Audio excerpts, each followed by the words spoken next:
Welcome to Deja Brila Presents. Now, for those of you that are new to the show, every week I like to touch base on inspirational topics with inspirational guests who can help make your life a better one. So, my guest today is a multi talented legend named Michael Hollingsworth.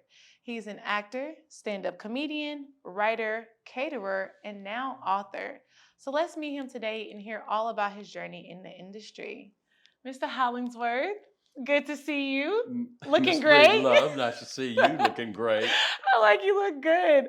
I'm so happy that you could join us today. Thank you for Michael, having me. yes, Michael and I actually met in acting class, and after Mhm. seeing all your performances and you having an amazing energy as well as your amazing music, I couldn't wait to sit down with you. So thank you again for coming. So let's get right to it. All right.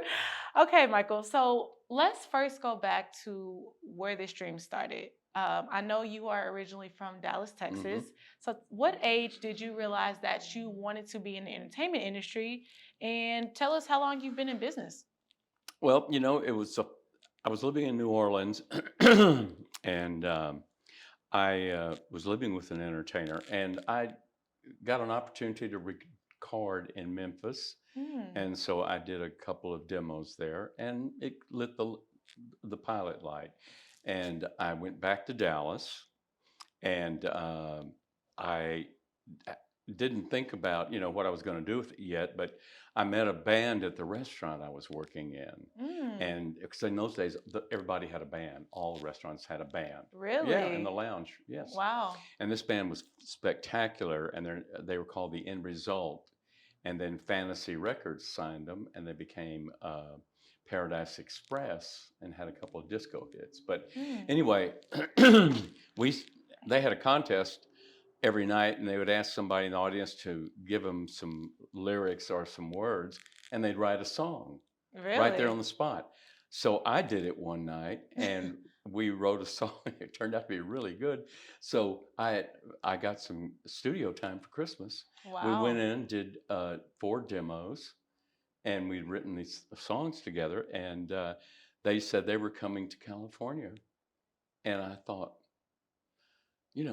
it's cold in December in Dallas. I think maybe I should think about coming too. And Mm. so Now, had you ever been to California at that point? I have been. One time in the service, we came out here for, excuse me, an Air Force talent contest. Wow. And So you were just all surrounded around entertainment and I talent loved and it. And when we came here for that first visit with the Air Force, I saw the Hollywood sign. And I think that would look good looking at that every day. yeah. And so that's how I got out here. You sold. Wow. And how long ago was that? What year was it? 19. 19. Okay, we won't say. But it was It was in the 70s. 70s. Nice. And it was crazy here. It was wonderful. Yeah, I heard It was a paradise. California has changed a lot since then. It is. And we'll get into that where you can kind of tell us a little bit about how it All right. changed. But when did you realize that you actually, I guess that kind of answers my next question. When did you realize that you wanted to be in the entertainment industry, and how long have you been in business? Like, when was it an official decision, I guess I should say? Well, I did come out here, and I came out here with some contacts, and I had met Bob Jones in Dallas. Mm. He was a best friend of my neighbor in Dallas, and his name was Bob Jones. He was PR for Motown. Mm. And he said, when you get here, look me up. And I did. And so we got a pitch session with Motown, and they liked the tunes, but it wasn't for them. Mm-hmm. And then I went to all the other record companies. In those days, you could actually get in, Really? just by calling up and getting an appointment with somebody. And then I got signed to Famous Music with Paramount. Nice. And got a writing contract, and they pushed them, but Mm-hmm. sometimes things. And then I met a lady named Joni Summers who recorded a couple of my songs.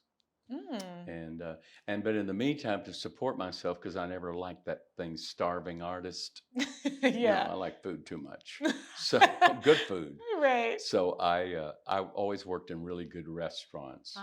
So that was your day-to-day job to support the Yeah. creative dream. Absolutely. Nice. Okay. Yeah, they always say people in California have to have multiple incomes or multiple things to kind of support the dream until the dream actually takes off. Absolutely. So you did it too. That Hmm. actually goes at that's a real thing that you should do. Hmm. Nice. Okay. So what was your first dream out of all your creative fields and why? If singing was, then tell us what inspired that passion. It wasn't singing so much, it was songwriting. That's what it was. Ah, That still is my favorite thing to do today. wow. Um, I would do open mics with my guitar and sing some of the things I'd written, a couple things, Mm-hmm. but the songwriting was mainly it. Yeah, And amazing. and it's funny because the people that there were 40 people that owned the restaurant I worked in, and Mhm. some of them were the people that produced and directed and wrote for the Mary Tyler Moore Show. I Ah, never had even thought about maybe I could get a PA job there and learn more about this business, but yeah. no, you know, He was like, I didn't think about that I till was having later. too good a time, just being Yeah. young and crazy out here in California. Well, I must say, you are a very talented writer. Your songs that Thank you you. perform in class, they're very, I noticed all your songs, your niche is passion. And you could tell that everything you write really comes from like your heart and soul. You're not just writing just to write. Like you actually feel the music and you feel it when you actually perform it as well. So that's definitely a gift of yours, I would say. Thank you. That's awesome. And back to California in the 1970s, I heard that that was a very crazy time, especially for artists, but things were much easier, I guess people would say, as far as like just getting, a deal or kind of just getting signed and even getting appointments, apparently, as you would say. Well, at that time, songwriting was what I wanted to do. I did, and I was really hot looking in those days too. Should have brought a picture to prove it. That's me. I think I've seen one, but Okay, but anyway, I uh, I, I kept getting discovered, and people would ask me to read for commercials. And Mm. at that time, I had not had any acting experience, except I did started taking acting lessons with a woman named Lorene Tuttle, who was a character actress, and you'll see her on Perry Mason's and I Love Lucy and all that. Mhm. And she had an acting class, and I went to her classes, and I did a song that I'd written on the guitar, and I got a manager, Wow. and he wanted me to go to Buenos Aires to do a movie, and I did not want to go to Buenos Aires. Mm. So, but I thought, wow, at least At least somebody thinks I might have he's some talent. And yeah. I said, can we stay here and do a movie? He said, Mhm. well, I'll call you when I get back from Buenos Aires. That phone still is not ringing. I'm still waiting on that phone call. So would you say that as a manager that kind of discouraged him because you didn't go to a booking that Right. he And possibly because at that point it didn't mean that much to me, especially, and I was here and I loved being here. Yeah. So you Yeah, turned it down. I did. Wow. So okay. So acting was your first creative I guess the first creative field or that you kind of tapped into when you came to California. No, songwriting. It really was. Songwriting. But that came in because I just had a look, and I lived at the beach, and I was tan, and my hair turned like, copper colored, and I just had that California look, Yeah. and I would get asked to read for things for younger parts, Yeah. and I really didn't have the acting chops yet because I Mhm. didn't realize it's what I wanted to You do. wasn't that passionate I about it. wasn't, but I would go and read, and I would take, and they'd say, well, you got to do something about that Texas accent, boy. And I Yeah. say, like what? And so I did go to take some diction lessons Mhm. so I could thin out my Texas Mhm. accent. And then all of a sudden, Dallas comes on, and I'm now speaking like this. And instead of like that, like I used to talk, so I could have gotten a part on Dallas, but didn't. Yeah, it's so funny how in the industry they don't want you to have an accent, but they also still want you to keep it just in case you need to kind They of didn't tap tell me into that. it. They didn't tell me that part. They said, you get rid of that accent. Right, just in case they want you to tap into it. But Mhm. I still hear your accent. That's so funny. Like every now and It then. does slip out, yeah. Yeah, it's natural. It's like being from New York. Nice. Yeah. Okay, so my next question is, I think you already answered that, but when did you move to Los Angeles, and why do you feel that you came here versus any other city like New York, for example? The band was coming here, and Oh. that's why. And then I thought we would probably be able to do more work Connect. together, and we Yeah. did. Uh-huh. And they got a contract with Fantasy, and we wrote some songs together that were going to be on the album. and then disco kind of died, and Mm. so they didn't. They just shelved the album. And this was kind of like going into the 80s, I'm Yes, guessing. it was. Yeah, that transition. But the reason I didn't go to New York is it just never crossed my mind. Yeah. He was like, okay, I'm more of a, they Yeah. brought up California and you're like, okay, so. But I did go to New York eventually. Really? To live? Uh-huh. Wow. Okay. And how long were you there? I was there 3 years. 3 years. And the reason I went is because I had a really close friend who had a friend, and I had visited him in New York in like the fall of 1982. And I was in diapers, of course, because that was 40 years ago. No, I'm kidding. I got a few years on me. I can't hide it anymore. No longer a teenager. But anyway, so this friend of his was opening a restaurant on Lexington and 73rd on the Upper East Side. And we took a tour of it. It was really a great looking restaurant. It was 4 stories.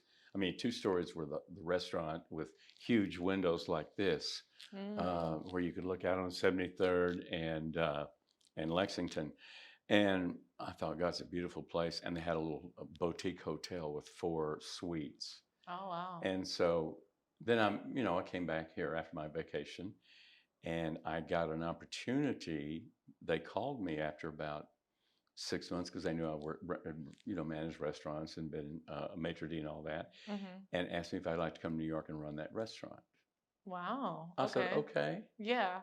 You're like, oh, I'm running a restaurant and I'm in New York City. Right, fine. Yeah, I'm going to be, okay, fine. And then I got thinking after I agreed to do it, I said, it costs a lot of money to move there. Yeah. So what I did, like I always do when I needed some extra cash, I went on a game show. Oh, yeah. Wow. And so you knew you were going to win on a game show. And I won the $25,000 pyramid, and I was on my way to New York. Wow. What game show was this?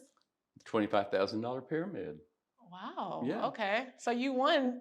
You can actually see it because if you go on YouTube and put in game show 1983 mistake, it comes up with me winning because they had misspelled one of the categories on the card, and Dick Clark said to me, "This has never happened. They misspelled the words." Oh, wow. But I'd won anyway, so. Wow, that's amazing. Look at you. Okay, so that makes a lot of sense. So New York, you just wasn't a New York guy. You were more of a California. I can see that. You know what? I loved it for the time I was there, but, one day it's like it had run its course. I started a catering business after the restaurant, and then I parted company with the people I was working with, and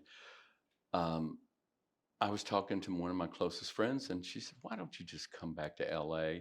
And it's kind of like, I could have had a V8. Why didn't I think of that? Yeah. So I called the moving van, and I said, gave them a deposit, and here I come. Wow. Okay. Nice. All right. So you went back to my next question is, what year did you go into the movie business? Okay. Yeah. So what year did I guess you said in the 80s. What was it like back then in the industry compared to like the changes you see now? Like, what's the main thing that you kind of notice is different? I wasn't in the industry really. It's like I came back from New York, and what I wanted to do, I had developed a passion for writing in New York, and I was taking writing classes, and so I decided I was going to come back here and be a screenwriter. So I enrolled in some screenwriting classes, and I had a friend who was a chef at Chasen's, and I said, I moved back and I need a job. He said, well, let me talk to them. They hired me, and I started working in their catering department, and then they gave me a job as the front waiter in Chasen's, and that was kind of a big deal. And so I could work 4 or 5 hours a night and then have the rest of my time to go to acting classes. And to take screenwriting classes. Nice. And I did the acting classes because I wanted to delve into what makes a character think to do in the writing, to enrich the characters. Amazing. So, okay, so I guess since she wasn't specifically in entertainment, I guess in the industry as a whole, or even as a creative here in California back then versus today, what would you say the major changes were that you've noticed over time, the transition? I think the genre of films I'll give you an example. I when I moved out here, it was at the tail end of the glamorous era before the music industry took over. And that's when people wore coats and ties to restaurants, ladies dressed up. There were no flip flops or Mm. shorts or Even here in California, t-shirts. I thought it No. was. Oh Oh, no, there wow. was a definite society here, and the music industry changed a lot of it. That's one of the things that because people want casual, they don't want to wear ties to restaurants anymore. Mm-hmm. Want to wear jeans and a leather jacket. Mm. That's kind of one of the things that changed it. But the type of film changed also, Mm-hmm. you know. And but I had some older friends. One of them was Ann Jeffries and Ann Rutherford, who played one of the sisters in Gone with the Wind. Wow. And I had met them through another friend of mine through a charity that I did events for. And we just became really good friends. And they would invite me to all these things.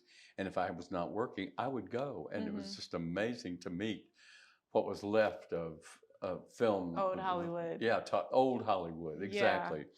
So I kind of, I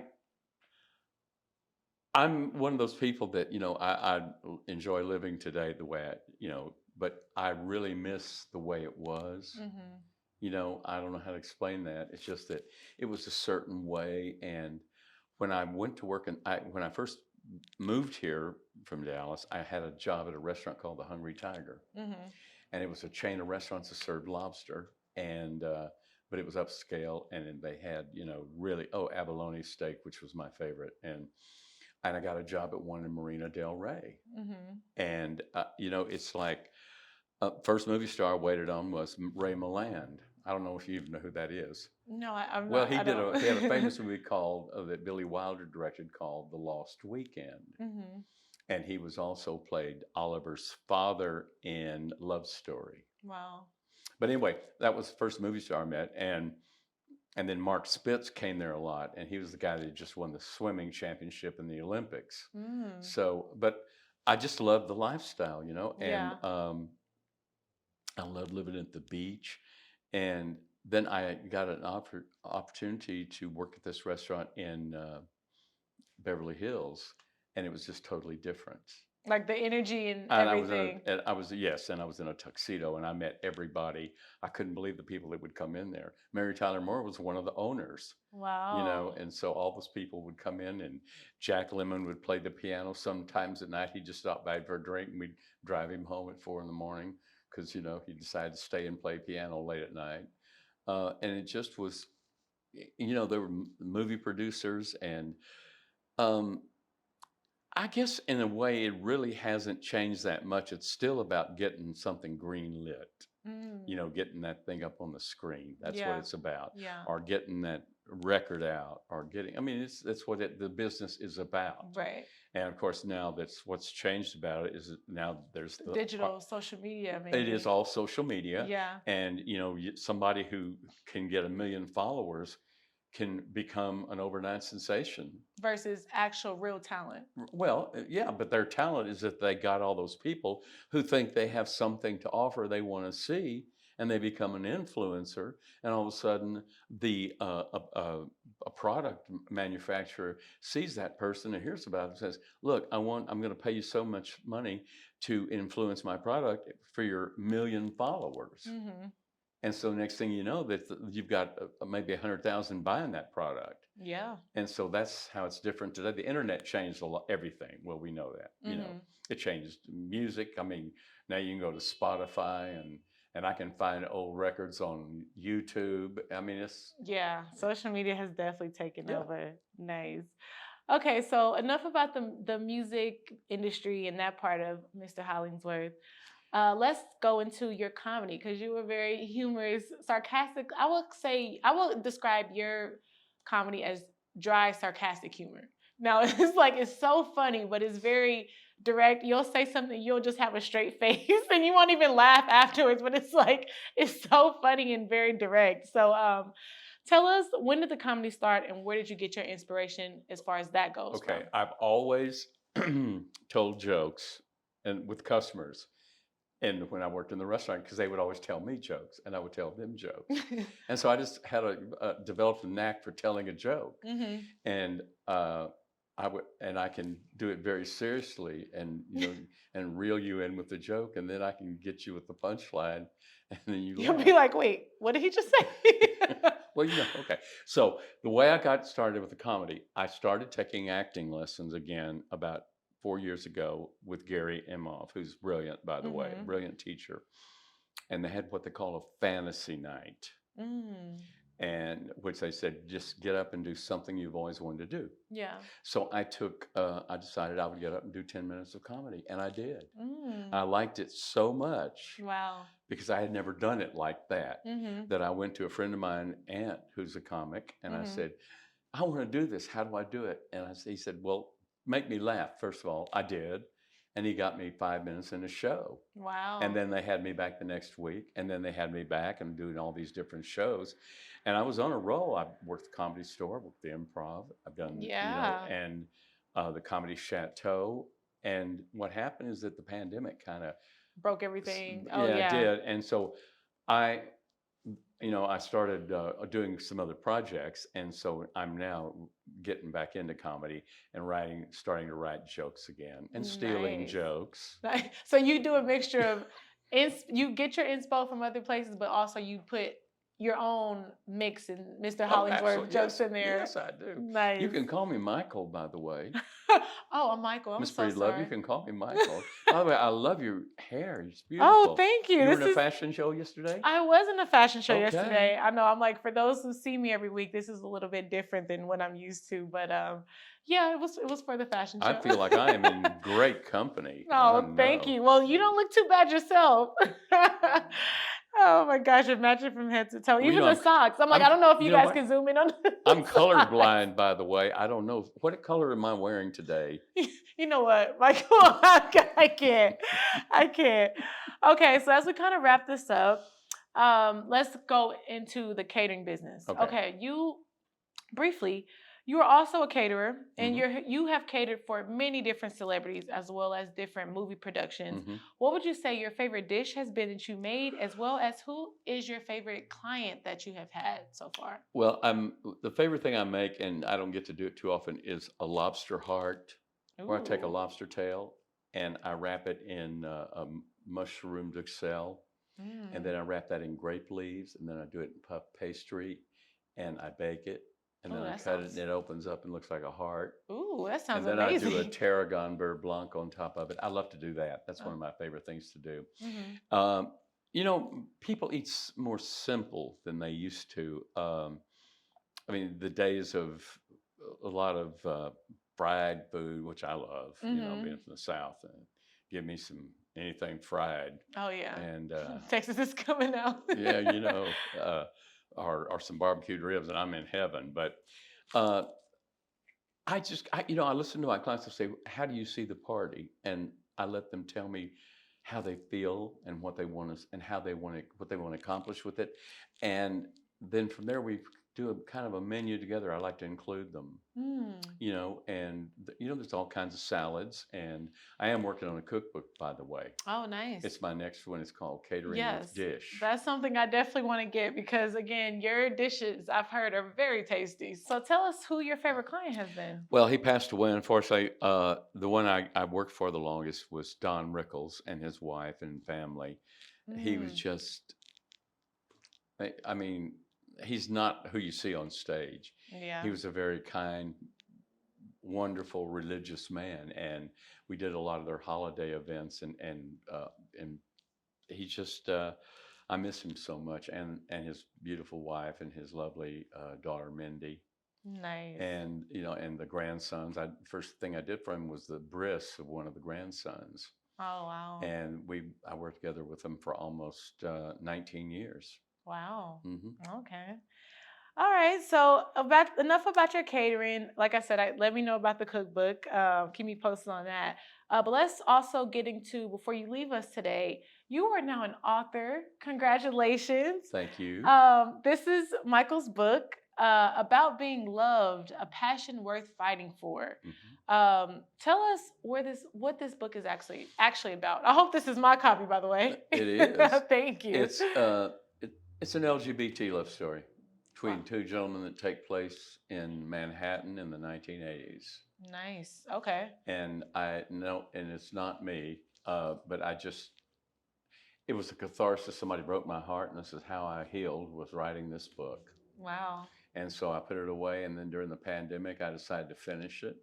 And so I did, and it's out now on Amazon.com. Yeah. You go to the three little lines up there, and you put in and click on books, and then when you do books, you put in About Being Loved, and it's available also on Kindle and also Barnes and Noble online. Nice. Congratulations. Thank you. Yes, I always say that it helps as a creative when you go through things in life to put your pain in your art. And I know that has healed me. And for you to kind of follow up and say that that also has healed you, that's something I highly, highly recommend as a creative, that, just tell us your story through your art. And that helps heal you for sure. So yes, I can't wait to read that. Thank you for sharing that information. So as we kind of wrap this up, I keep saying that, but it's so much to talk about you. I wish we can keep you here longer. But this was something that was very important to me that kind of caught my eye, that you mentioned in class, that you have outlived all of your friends that you plan to spend the rest of your life with. Mm-hmm. Why do you think that is? And what would you say keeps you going? Oh, well, what keeps me going is that I'm still here. And I look in the obituary column every morning. If I'm not there, I get up, But I was going to say that, no, I had some really, really brilliant, wonderful friends, and they all succumbed to cancer. And I just thought, wow, these are the people I'm going to grow old with, and we will have these great stories to keep telling each other, because we won't remember them, so we'll keep retelling them because we're all old.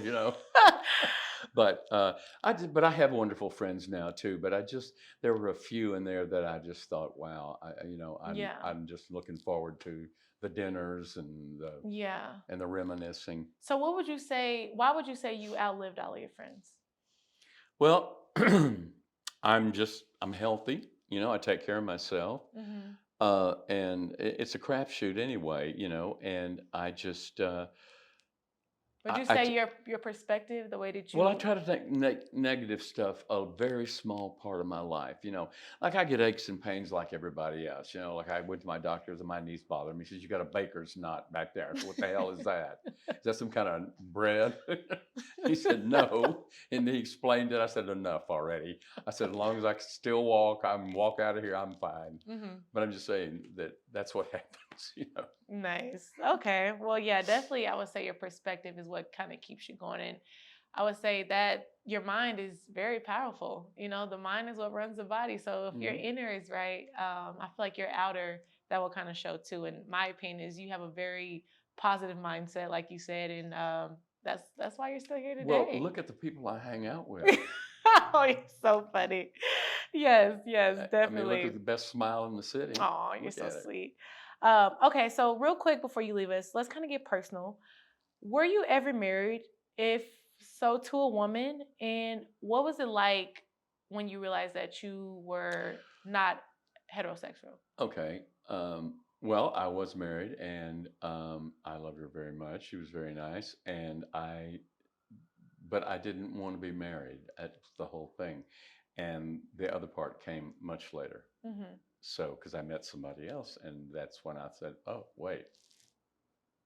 Okay, I guess maybe I am, huh? Yeah. Okay." So that was that. So you were just like, I'm following my heart. I don't really care what other people think. Yeah, and I think now, thank God for today, for younger people that discover that they may be gay when they're young, and that parents are more supportive and all of that, and that they get them the help they need, and they let them know that it's okay to be the way you were born. Because like I always believe in, some people want to know about religion, and I said, well, my religion is I have a God that loves me the way I am. Yeah. Wow. Yeah, and I would agree with that. Whatever makes you happy, do that. Who cares? In times this makes me happy. Yeah. I do this a lot. I think things that make your heart sing is what you need to do. Oh, yeah. And I think your life will be happier and more fulfilled. Don't get me wrong. I have a couple bad days every now and then, Yeah.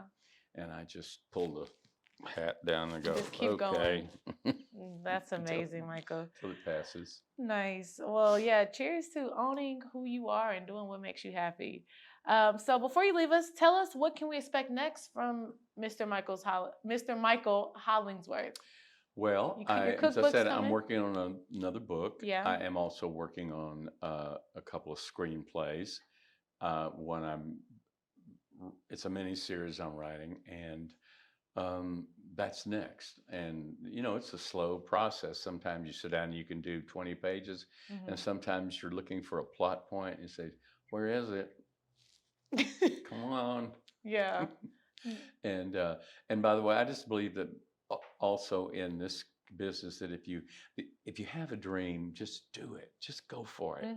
And the only thing that'll stop you is you. And never, never, never give up. Nice.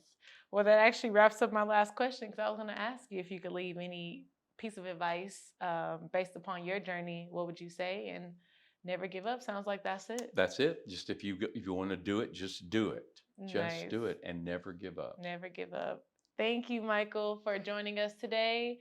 Like I said, we will definitely be on the lookout for your cookbook. I'm going to attach all of Michael's information at the bottom of the screen, as well as the link to his current book, About Being Loved.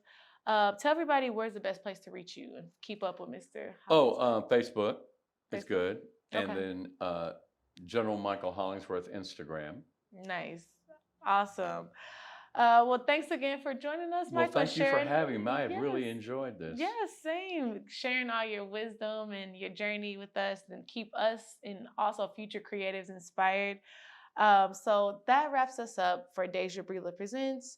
And I will see you next week with another juicy episode. But before you leave us, do not forget to like, subscribe, and comment.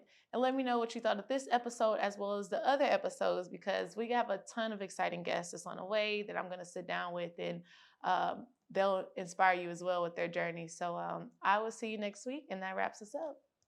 Ciao.